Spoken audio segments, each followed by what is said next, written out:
Mr. President, Mr. Acting President, this motion calls for the publication of the submissions that have been made to the government's review, looking at, or the discussion paper rather, looking at the minimum age of criminal responsibility alternative diversion model. Now, I do think, Mr. Acting President, this government does have a bit of a track record, unfortunately, of adopting a clandestine approach to some of these submissions. Indeed, I am reminded of the approach that they took to the rental reforms, where they put out a discussion paper, they invited public submissions, but they didn't actually publish the submissions from the public.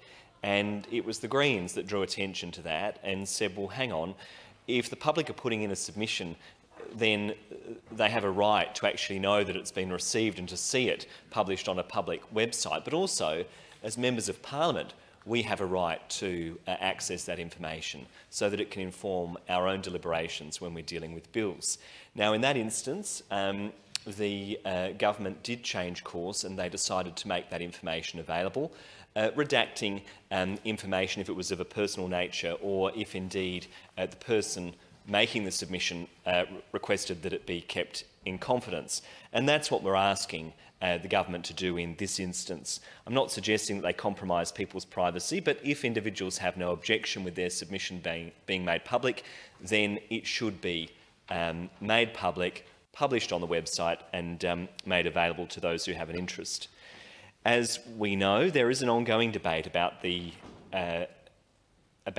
need to raise the age of criminal responsibility around our country.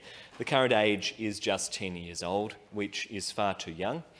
The Greens have been calling to increase the age of criminal responsibility to 14, alongside key advocates such as SACOS, the Guardian for Children and Young People, Change the Record and the Justice Reform Initiative. And I really want to acknowledge the leadership of those groups in pushing for action on this issue. In January, the government released a discussion paper exploring an alternative diversion model. This model would involve diverting young offenders across a certain age away from the traditional criminal justice system into rehabilitative and supportive programs.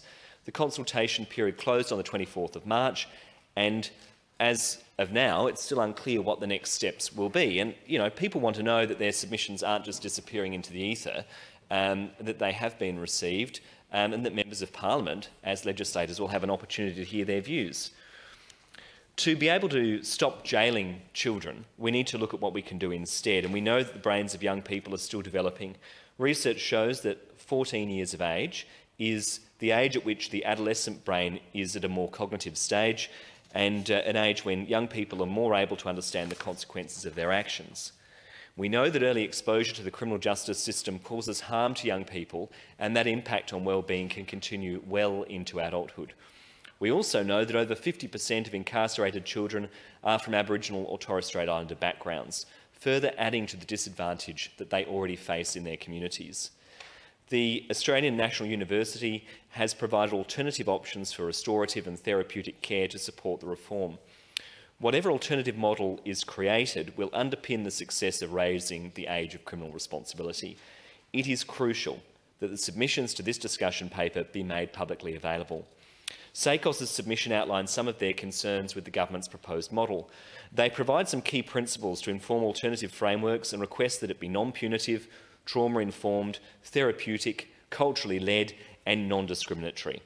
Their key concerns with the model proposed relate to, and I quote from their submission, the potential for this to provide further avenues to criminalise and brutalise children, including children from the minimum age of criminal responsibility, by means of expanding policing powers, introducing a form of administrative detention and removing the legal protections afforded to children and young people. If there are serious concerns that emerge in these submissions, then they need to be publicly considered.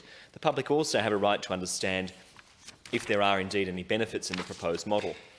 Publicity around releasing the submissions would promote transparency around this issue and would, of course, allow the public to have access to a range of views and opinions and indeed give them confidence in whatever outcome the government embarks on. It's important for researchers, advocates and members of the community to also review the full range of information. I submit to you, Mr Acting President, that is something that would lead to better, more evidence-based policies that would serve the interests of young people. It's really important that we have the welfare of these young people in our minds as we make laws in this regard. And with that, I conclude my remarks.